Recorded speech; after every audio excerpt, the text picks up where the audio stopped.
ទី2ដើម្បីថ្វាយសិរីល្អដល់ព្រះនៅយូហានចំពុក14ខ13ដើម្បីឲ្យជីវិតខាងវិញ្ញាណរបស់យើងបានរីកចម្រើនឡើងដូចជាកុមារត្រូវការអាហារសម្រាប់ការរីកចម្រើនខាងផ្នែកសាច់ឈាមយើងក៏ត្រូវការអាហារសម្រាប់ការរីកចម្រើនខាងឯវិញ្ញាណរបស់យើងដែរសេចក្តីអធិដ្ឋានគឺរាប់បញ្ចូលអ្វីដែលយើងនិយាយទៅចំពោះព្រះហើយព្រះទ្រង់មានបន្ទូលមកកាន់យើងវិញតាមរយៈព្រះបន្ទូលរបស់ទ្រង់នេះហើយដែលជាប្រភពធនធានអាហារសំខាន់សម្រាប់ជីវិតខាងឯវិញ្ញាណរបស់យើងបើសិនជាគ្មានការអធិដ្ឋានយើងនឹងបាត់បង់កម្លាំងដើម្បីនឹងរស់នៅក្នុងជីវិតជោគជ័យនិងក្លាហានសម្រាប់ផ្សាយដំណឹងល្អក្នុងដំណឹងល្អពីព្រះគ្រីស្ទហើយជីវិតខាងឯវិញ្ញាណរបស់យើងក៏ធ្លាក់ខ្លួនឈឺដោយខ្វះអាហារ4ដើម្បីសម្រេចលទ្ធផលថ្វាយសិរីល្អទៅចំពោះព្រះសេចក្តីអធិដ្ឋានគឺជាការកំណត់នៃព្រះអធិការដែលទ្រង់ជ្រាបដើម្បីនឹងសម្រេចកិច្ចការដ៏មានអំណាចរបស់ទ្រង់នៅលើផែនដីនេះ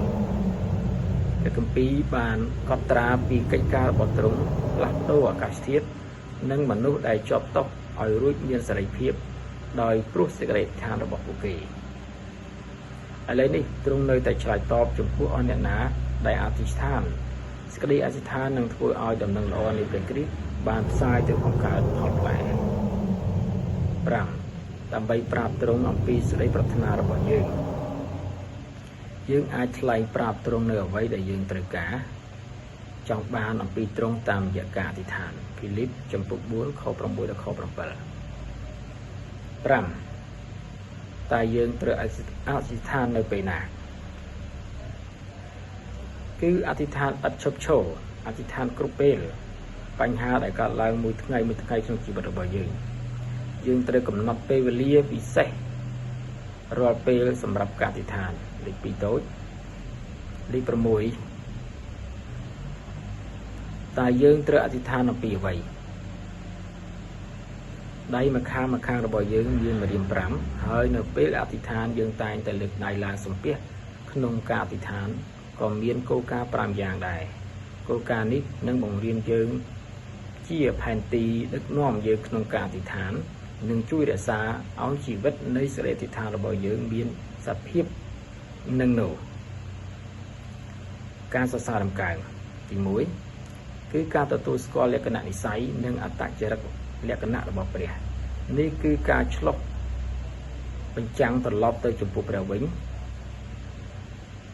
សរសើរទ្រង់ចំពោះសេចក្តីស្រឡាញ់របស់ទ្រង់អំណាចចេស្តានិងមហិទ្ធិឫទ្ធិនិងអំណាចព្រះគ្រីស្ទដ៏ថ្លៃពិសេសតែគួរឲ្យយើងសរសើរទ្រង់ជាងអមមានទៅមួយរបស់ក្សត្រចំពុក29ខ11ដល់ខ13ទំនុកដំកើងចំពុក145ខ1ដល់ខ6ទី2ការអរគុណថ្លែងប្រាប់ទ្រង់ចំពោះភាពកតញ្ញូដែលលោកអ្នកសម្រាប់អ្វីដែលព្រះទ្រង់បានប្រទានឲ្យមកលោកអ្នកទោះទាំងអ្វីដែលលោកអ្នកមិនពេញចិត្តក្តីការអរគុណលោកអ្នកនឹងនាំឲ្យលោកអ្នកឃើញអំពីបំណងផាតីទ្រង់ហើយអ្វីបានជាការអរគុណមានសារៈសំខាន់3ការលន់តួបាបគឺជាការសារភាពបាបរបស់យើងចំពោះព្រះជាម្ចាស់និងការទទួលស្គាល់អំពីបាបរបស់យើងនៅចំពោះទ្រង់ចូលស្មោះត្រង់ហើយបន្ទាបខ្លួនចុះ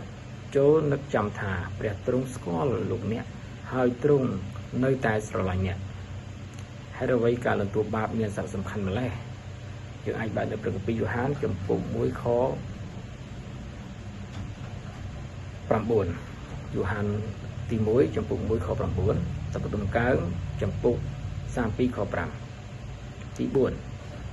អធិដ្ឋានសម្រាប់អ្នកដទៃ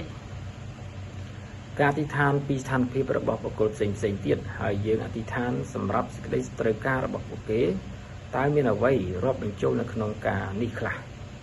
យើងអាចបើកនៅព្រះគម្ពីរកូឡូសចំពុក1ខ9ដល់ខ12កូឡូសចំពុក4ខ2ដល់ខ4យ៉ាកុបចំពុក5ខ16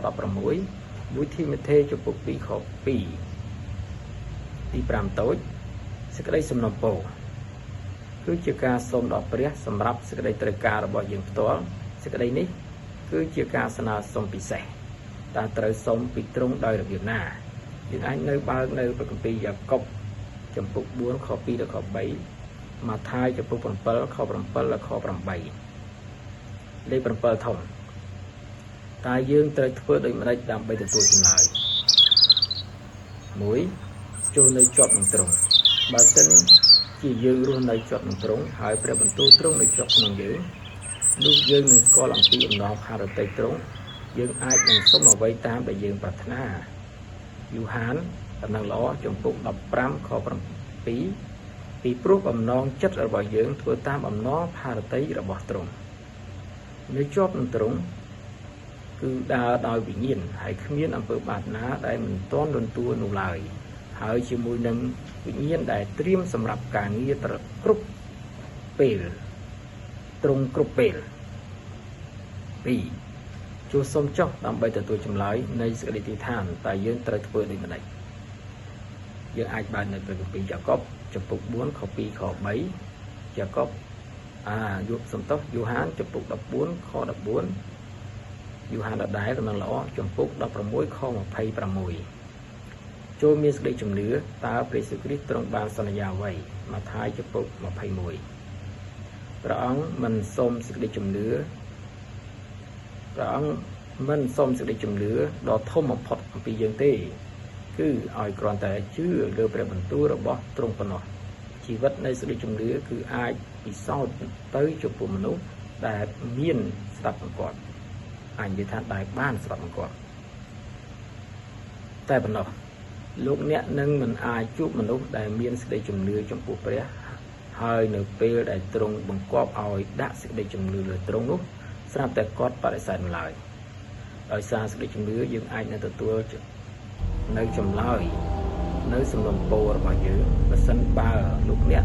ដឹងថាលោកអ្នកនៅជាប់នឹងព្រះគ្រីស្ទហើយលោកអ្នកក៏គ្រប់គ្រងដោយវិញ្ញាណដោយព្រះវិញ្ញាណបរិសុទ្ធលោកអ្នកក៏អធិដ្ឋានតាមព្រះបន្ទូលសន្យានិងតាមបំណងហារតីនៃព្រះនោះលោកអ្នកសង្ឃឹមចុះថាព្រះទ្រង់នឹងឆ្លើយតបសេរីអធិដ្ឋានរបស់លោកអ្នកដូច្នេះចូលត្រៀមខ្លួនដើម្បីទទួលចម្លើយចុះអាមែនបានសូមព្រះប្រទានពរ